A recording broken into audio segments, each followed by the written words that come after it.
visto che qua già si sta cominciando a sciogliere, questo mettendo piano piano, io faccio così, poi l'altro lo faccio così per vedere i cumuli che si formano.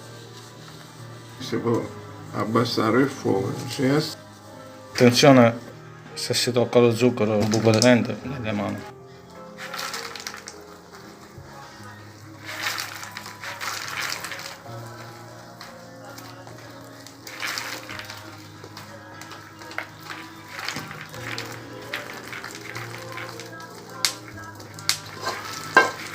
Il vapore lo possiamo sentire solo noi.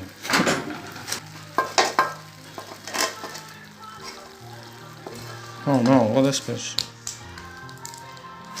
Non tanto spesso. Si modella col limone per farci prendere l'assenza del limone. e lo metto con il fino. E mentre si sta finendo il limone, cioè